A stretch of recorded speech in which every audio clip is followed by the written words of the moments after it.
Welcome to Deeksha news. వివరాల్లోకి వెళితే TDP అధినేత చంద్రబాబు ఏది ముట్టుకున్న స్కామ్లేనని సీఎం జగన్ విమర్శించారు.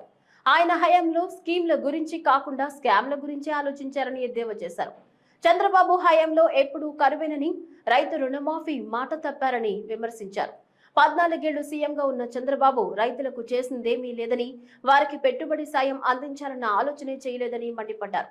పుట్టపర్తి సభలో వైఎస్ఆర్ రైతు భరోసా నిధుల విడుదల సందర్భంగా ఆయన మాట్లాడారు. వైసీపీ అధికారంలోకి వచ్చిన వెంటనే ఆర్బీకేల ద్వారా 60,000 కోట్ల ధాన్యం కొనుగోలు చేశాం.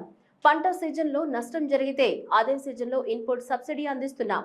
0 వడ్డీ రుణాలు, పంటల బీమాతో అన్నదాతకు భరోసా కల్పిస్తున్నామని చెప్పారు. అనంతరం బటన్ నొక్కి రైతుల ఖాతాల్లో నగదు జమ చేశారు. 53.53 లక్షల మంది అన్నదాతల ఖాతాల్లోకి ఒక్కొక్కరికి 4,000 రూపాయల చొప్పున 2,204 కోట్ల సాయాన్ని అందించారు. 4 ఏళ్లలో ఇప్పటి వరకు 33,209 కోట్ల సాయాన్ని రైతులకు అందించినట్లు సీఎం వివరించారు. రైతన్న బాగుంటేనే రాష్ట్రం బాగుంటుందని నమ్మిన ప్రభుత్వంగా ప్రతి విషయంలోనూ కూడా రైతన్నకు మద్దతుగా నిలబడ్డం. గత ప్రభుత్వానికి మనందరి ప్రభుత్వానికి మధ్య ఎంతగా తేడాలు ఉన్నాయి అన్నది ప్రతి రైతన్న కూడా ఆలోచన చేసే విధంగా ఈరోజు ఆ తేడాల గురించి కాసేపు మీ అందరితో కూడా పంచుకుంటాను. ఈ 53 నెలల్లోనే రైతుకు, రైతాంగానికి మనందరి ప్రభుత్వం ఎంతగా మద్దతు ఇచ్చిందో, చంద్రబాబు 14 సంవత్సరాలు సీఎంగా ఉండి కూడా ఎందుకు మీ బిడ్డ జగన్ చేసిన పనులను ఎందుకు చంద్రబాబు చేయలేకపోయాడో ఆలోచన చేయమని చెప్పి ప్రతి రైతన్నను కూడా నేను కోరుతా ఉన్నాను.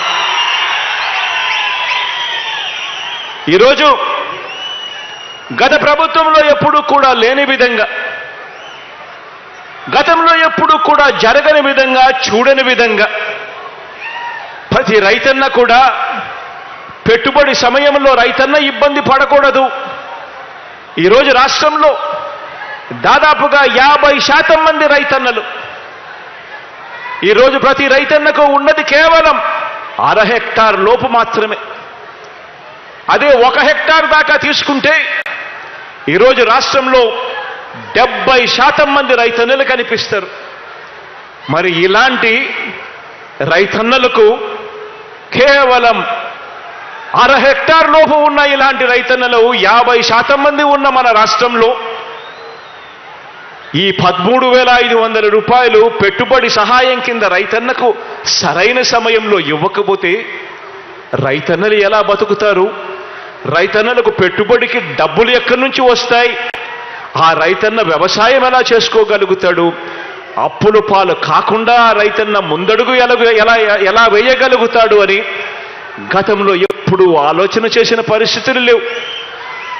అందుకే చెప్తా ఉన్నా, గతంలో ఎప్పుడూ జరగని విధంగా, రాష్ట్రంలో ఎప్పుడూ చూడని విధంగా వైఎస్ఆర్ రైతు భరోసా ద్వారా ఏటా 53 లక్షల మంది పైచిలుకు రైతులకు, వారితో పాటు నా ఎస్సీ, నా ఎస్టీ, నా బీసీ, నా మైనారిటీ కౌలు రైతులకు, ఆర్ఓఎఫ్ఆర్ గిరిజన రైతన్నలకు ప్రతి సంవత్సరం 13,500 చొప్పున ఇచ్చిన ప్రభుత్వం గతంలో ఎప్పుడైనా జరిగిందా అని అడుగుతా ఉన్నాను నేను ఈరోజు మీ అందరితో కూడా. 2 చేతులు పైకెత్తి ఇలా ఇలా ఇలా ఇలా ఇలా ఇలా ఇలా ఇలా ఇలా ఇలా ఇలా ఇలా ఇలా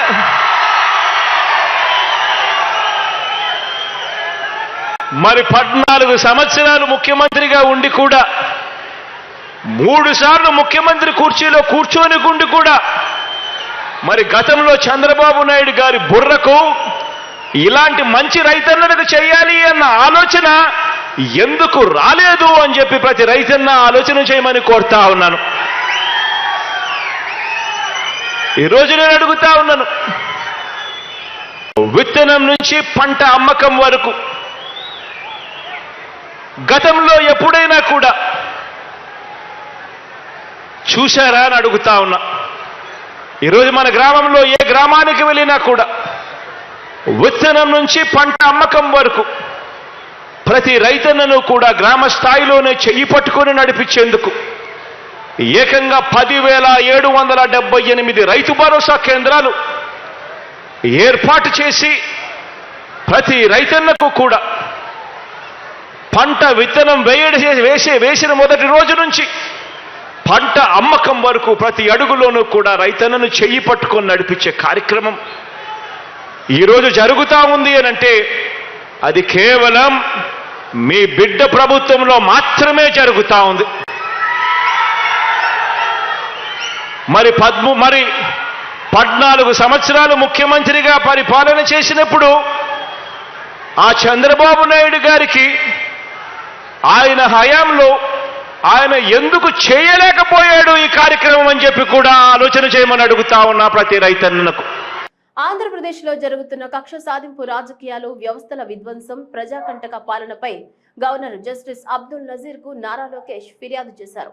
పార్టీ నేతలతో కలిసి రాజ్ భవన్ కు వెళ్లిన నారా లోకేష్ గంటకు పైగా రాష్ట్రంలో పరిస్థితుల్ని గవర్నర్ కు వివరించారు. 8 పేజీల సమగ్రమైన లేఖను అందించారు. ఇందులో 29 అంశాల గురించి ప్రస్తావించారు. చంద్రబాబుతో పాటు తెలుగుదేశం పార్టీ నేతలపై కూడా కేసులు నమోదు చేస్తున్నారని, ప్రభుత్వ పనితీరును ప్రశ్నించినా కేసులు పెట్టే పరిస్థితి ఏర్పడిందని నారా లోకేష్ గవర్నర్ కు వివరించారు. వైసీపీ ప్రభుత్వం వచ్చిన తర్వాత తెలుగుదేశం పార్టీ నేతలపై ఇప్పటి వరకు పెట్టిన కేసుల జాబితాను కూడా ఈ సందర్భంగా టీడీపీ బృందం గవర్నర్ కి ఇచ్చింది. నారా లోకేష్ తో పాటు గవర్నర్ ను కలిసిన వారిలో పార్టీ రాష్ట్ర అధ్యక్షులు అచ్చెన్నాయుడు, మాజీ మంత్రులు కొల్లు రవీంద్ర, పీతల సుజాత, ధూళిపాళ నరేంద్ర, అశోక్ బాబులు ఉన్నారు. మీడియా మిత్రులందరికీ నమస్కారం. ఈరోజు తెలుగుదేశం పార్టీ బృందం గవర్నర్ గారిని కలుస్తాం జరిగింది. గవర్నర్ గారికి చాలా స్పష్టంగా జగన్లో నరనరాల కక్ష సాధింపు తప్ప ఏమీ లేదని స్పష్టంగా ఆధారాలతో సహా చూపిస్తాం జరిగింది.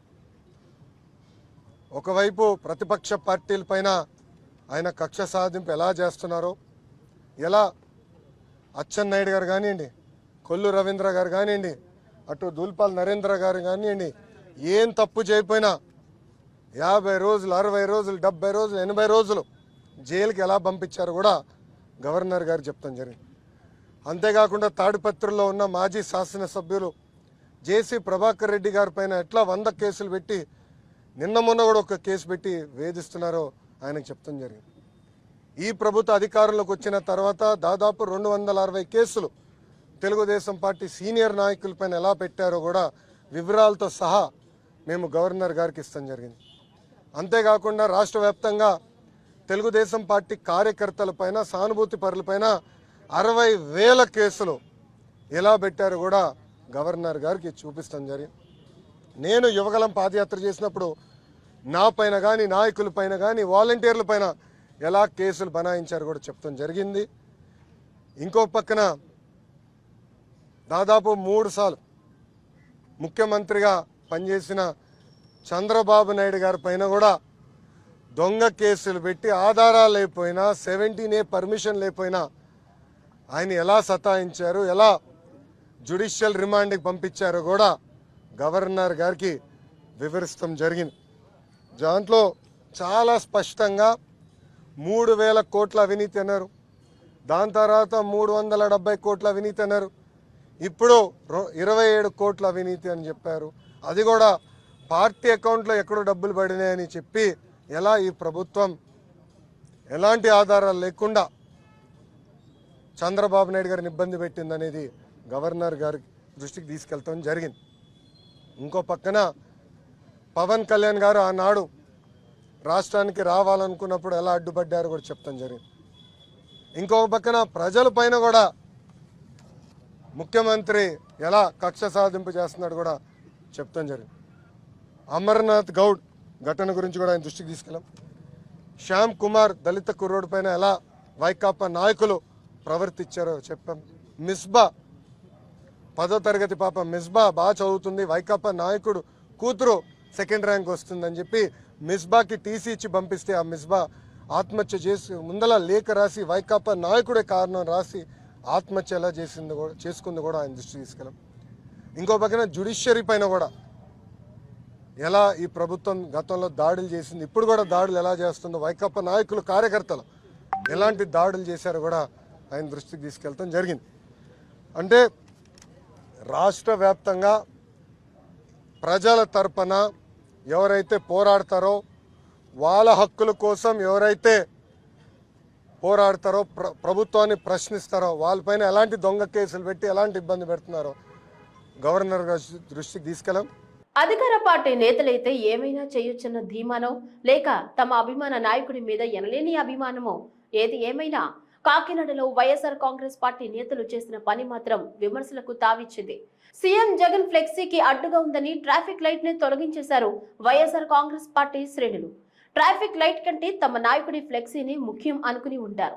తమను ఎవరు అడుగుతారులే అనుకుని ట్రాఫిక్ లైట్ ను తొలగించేశారు. ఈ వీడియో సోషల్ మీడియాలో వైరల్ అయింది. ఇంకేముంది, ఇది వైఎస్ఆర్ కాంగ్రెస్ పార్టీ నేతల తీరు అంటూ ఏకీపారేస్తున్నాయి ప్రతిపక్షాలు.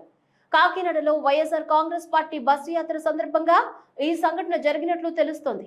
బస్సు యాత్రలో భాగంగా నిర్వహించే సభ కోసం ముఖ్యమంత్రి వైఎస్ జగన్మోహన్ రెడ్డి ఫ్లెక్సీ కట్టారు. అయితే అక్కడ ట్రాఫిక్ సిగ్నల్ అడ్డంగా ఉండటం వల్ల సీఎం జగన్ ఫ్లెక్సీ సరిగా కనిపించలేదు.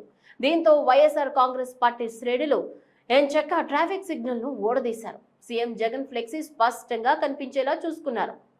ఇన్నర్ రింగ్ రోడ్ కేసులో తెదేపా అధినేత చంద్రబాబు దాఖలు చేసిన ముందస్తు బెయిల్ పిటిషన్ పై హైకోర్టులో విచారణ జరిగింది. తదుపరి విచారణను ఉన్నత న్యాయస్థానం ఈ నెల 22కి వాయిదా వేసింది. స్కిల్ డెవలప్మెంట్ కేసులో చంద్రబాబు మధ్యంతర బెయిల్ పై ఉన్నందున ఆ గడువు వరకు ఆయన్ను అరెస్టు చేయబోమని అడ్వకేట్ జనరల్ ఏజీ కోర్టుకు తెలిపారు. మధ్యంతర బెయిల్ స్ఫూర్తిని కొనసాగిస్తామని చెప్పారు. తొందరపాటు చర్యలేమీ తీసుకునే ఉద్దేశం లేదని ఏజీ తెలిపారు. రాజధాని నగర బృహత్ ప్రణాళిక, ఇన్నర్ రింగ్ రోడ్ అలైన్మెంట్ నిర్ణయం వ్యవహారంలో అక్రమాలు చోటు చేసుకున్నాయంటూ అందించిన ఫిర్యాదుతో ఏపీ సిఐడి చంద్రబాబుపై కేసు నమోదు చేసిన విషయం తెలిసిందే. వైసీపీ ప్రభుత్వ సలహాదారు సజ్జల రామకృష్ణారెడ్డిపై వైఎస్ఆర్ తెలంగాణ పార్టీ అధ్యక్షురాలు వైఎస్ షర్మిల మండిపడ్డారు. షర్మిల ఎన్నికల్లో పోటీ విరమించుకుని కాంగ్రెస్ కి మద్దతివ్వడం పట్ల సజ్జల చేసిన వ్యాఖ్యలపై ఆమె తీవ్రంగా స్పందించారు. ఈ మేరకు హైదరాబాద్ లోని లోటస్ పాండ్ లో మీడియా సమావేశం నిర్వహించారు. తెలంగాణలో తాను పార్టీ పెట్టినప్పుడు ఏం సంబంధం లేదన్న సజ్జల రామకృష్ణారెడ్డి ఇప్పుడు తాను కాంగ్రెస్ కు మద్దతిస్తుంటే ఎందుకు స్పందిస్తున్నారంటూ షర్మిల ప్రశ్నించారు. ఏపీ పరిస్థితిపై కేసీఆర్ చేస్తున్న వ్యాఖ్యలకు ముందు సజ్జల సమాధానం చెప్పాలని షర్మిల డిమాండ్ చేశారు. తెలంగాణలో బీఆర్ఎస్ ను దింపే శక్తి కాంగ్రెస్ కు ఉందని ఆమె పేర్కొన్నారు. అందుకోసమే కాంగ్రెస్ పార్టీకి బేషరతుగా మద్దతు ప్రకటించినట్లు షర్మిల స్పష్టం చేశారు. టీపీసీసీ అధ్యక్షుడు రేవంత్ రెడ్డిపై కేసు కొట్టేసేందుకు సుప్రీంకోర్టు నిరాకరించిన విషయం గుర్తుంచుకోవాలన్నారు. అన్ని పార్టీల్లో దొంగలుంటారని, కానీ ఆ దొంగలు సీఎంలు కాకూడదని ఆమె వ్యాఖ్యానించారు. వైఎస్ కుటుంబాన్ని మోసం చేసిన కాంగ్రెస్ పార్టీకి షర్మిల గారు మద్దతు ఇవ్వడం సరైనది కాదేమో అంటూ సజ్జల రామకృష్ణారెడ్డి కామెంట్ చేశారు. ఒక్క నిమిషం చేశాడు మేడం. వైఎస్ రాజశేఖర రెడ్డి కూతురు గొప్ప, ఇంకా ఎన్ని రోజులు తండ్రి పేరు చెప్పుకొని అంటున్నాడు. నేను తెలంగాణ రాజకీయాలలో అడుగుపెట్టిన మొట్టమొదటి రోజే సంబంధం లేదు అన్న వాళ్ళు సజ్జల రామకృష్ణారెడ్డి గారు ఈరోజు ఏ సంబంధం ఉందని నా గురించి మాట్లాడుతున్నారు? మేమైతే సంబంధం లేదని అనుకుంటున్నాం. మీరు మాట్లాడుతున్నారు అంటే సంబంధం మళ్ళీ కలుపుకుంటున్నారా? సంబంధం ఉందనే ఏమనుకోవాలి మేము? సజ్జల గారు సమాధానం చెప్పాలి. అసలు కేసీఆర్ గారు బహిరంగంగానే సింగిల్ రోడ్ అయితే ఆంధ్ర, డబుల్ రోడ్ అయితే తెలంగాణ, చీకటి అయితే ఆంధ్ర, వెలుగు అయితే తెలంగాణ అని చెప్తున్నారే. మరి దానికి ఏం సమాధానం చెప్తారు సజ్జల గారు? ముందు మీ కథ మీరు చూసుకోండి సార్. అంటే మేడం సజ్జల మాట్లాడితే దాదాపు జగన్మోహన్ రెడ్డి గారు మాట్లాడినట్టే, అది మీకు తెలుసు. ఎవరికైనా ఇదే సమాధానమే. అనంతపురం జిల్లాలో కరువు విలయతాండవం చేస్తున్న ముఖ్యమంత్రి జగన్ కు కనిపించడం లేదని ఏపీ బీజేపీ చీఫ్ పురంధేశ్వరి విమర్శలు గుప్పించారు. ఈ సందర్భంగా మాట్లాడుతూ ఎన్నికల ముందు రైతులకు అనేక హామీలు ఇచ్చారని, ఇవాళ బటన్లు నొక్కుతూ రైతులను ప్రజల్ని మోసం చేస్తున్నారని మండిపడ్డారు. హంద్రీ నీవా సుజల స్రవంతి ద్వారా 3,45,000 ఎకరాలకు సాగు, తాగునీరు అందిస్తామని ఎన్నికల్లో చెప్పిన మాట ఏమైందని ప్రశ్నించారు. ఇవాళ కుప్పం, పుంగునూరు ప్రాంతాలకు నీటిని తరలించే ప్రయత్నం పెద్దిరెడ్డి రామచంద్రారెడ్డి చేస్తున్నాడని తెలిసిందన్నారు. శీతల గిడ్డంగులు ఏర్పాటు చేస్తామని, అక్కడ ఆ దిశగా అడుగులు పడిన చర్యలు లేవన్నారు. బటన్ నొక్కి 12,500 ఇస్తానని చెప్పిన జగన్ ఇవాళ కేంద్ర ప్రభుత్వం ఇస్తున్న నిధులతో కలిసి పెద్దిరెడ్డి కలిపి ఇవ్వటం నిజం కాదా అని నిలదీశారు. బటన్ నొక్కుతూ ప్రజల్ని రైతులను మోసం చేస్తున్నారు అంటూ పురంధేశ్వరి ఆగ్రహం వ్యక్తం చేశారు. ఇంతకు ముందున్నటువంటి ప్రభుత్వం 3 లక్షల ఇళ్లు కట్టించారు. ఆ తర్వాత ఎన్ని ఇళ్లు కట్టించారో ఇప్పుడు అధికారంలో ఉన్నటువంటి వైఎస్ఆర్సీపీ ప్రభుత్వం ప్రజలకి సమాధానం చెప్పాలి. ఇంతకు ముందున్నటువంటి ప్రభుత్వం సరిగా కట్టలేదు. ఇప్పుడున్నటువంటి ప్రభుత్వం కూడా దీని మీద సీతకన్ను వేయడం జరిగింది. 1,50,000 రూపాయలు కేంద్ర ప్రభుత్వం, 30,000 రూపాయలు రాష్ట్ర ప్రభుత్వం ఇవ్వాల్సి ఉంటే ఆ 30,000 కూడా MNREGS ఫండ్స్ ఏదైతే ఉన్నాయో దాని కింద వచ్చేటువంటి నిధులు ఏవైతే ఉన్నాయో వాటినే వెచ్చిస్తూ ఈ భూమిని చదును చేయడం కావచ్చు, ఇళ్లకు కావాల్సినటువంటి భూమిని లేదా గ్రామ సచివాలయ నిర్మాణం కావచ్చు, ఇవన్నీ కూడా MNREGS నిధుల నుండే చేస్తున్నారు. అంటే రాష్ట్ర ప్రభుత్వం ఇక్కడ ఒక్క పైసా కూడా ఒక్క ఇంటి మీద కూడా వెచ్చించలేదు.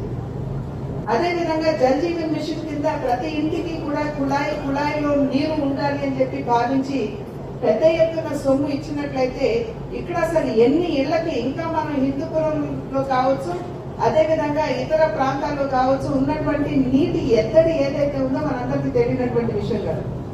ముఖ్యమంత్రి గారు పాదయాత్ర చేస్తున్నటువంటి సందర్భంలో వారు వాగ్దానం చేశారు, ఇక్కడ హిందూపురంలో ఉన్నటువంటి నీటి ఎద్దడి నేను నివారిస్తాను, ఈ జిల్లాలో ఉన్నటువంటి ప్రతి చెరువుని నీళ్లతో నింపి కలగల్లాడిస్తాను అని చెప్పి వారు అన్నారు. ఇప్పుడు ఆ వాగ్దానం ఏమైంది అని చెప్పి ఈ ప్రాంతంలో ఉన్నటువంటి ప్రజలు ముఖ్యమంత్రి గారిని ప్రశ్నిస్తున్నారు. కనీసం చెరువులు కాదు కదా, ఇక్కడ ఉన్నటువంటి నీరు ఎలా తీసుకురావాలి ఈ ప్రాంతానికి అనేటువంటి విషయం మీద కూడా అసలు ఎక్కడా కూడా దృష్టి లేదు. అదే విధంగా మీరు చూసినట్లయితే ఇక్కడ హిందూపురంలో ఉన్నటువంటి నీటి ఎత్తడి ఏదైతే ఉన్నదో దానికి అమృత్ పథకం కింద 195 కోట్ల రూపాయలని కేంద్ర ప్రభుత్వం ఇచ్చి, అమృత్ పథకం కింద 195 కోట్లు కేంద్ర ప్రభుత్వం ఇచ్చి ఇక్కడ ఉన్నటువంటి రిజర్వాయర్ గొల్లపల్లి రిజర్వాయర్, పెనుకొట్లో ఉన్నటువంటి గొల్లపల్లి రిజర్వాయర్ నుండి హిందూపురానికి నీళ్లు అందించేటువంటి బాధ్యత కేంద్ర ప్రభుత్వం తీసుకుంది.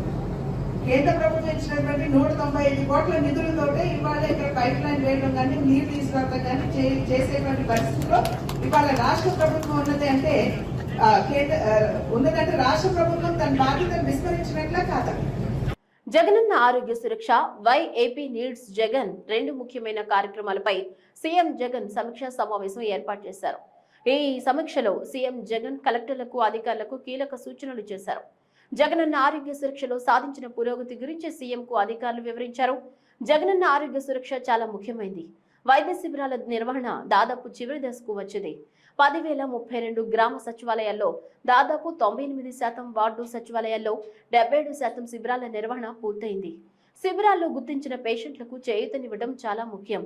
జగనన్న ఆరోగ్య సురక్ష కింద నిర్వహించిన శిబిరాలు సాధారణ వైద్య శిబిరాలు కావు. శిబిరాలు నిర్వహణ పూర్తయ్యాక అసలు పని మొదలవుతుంది.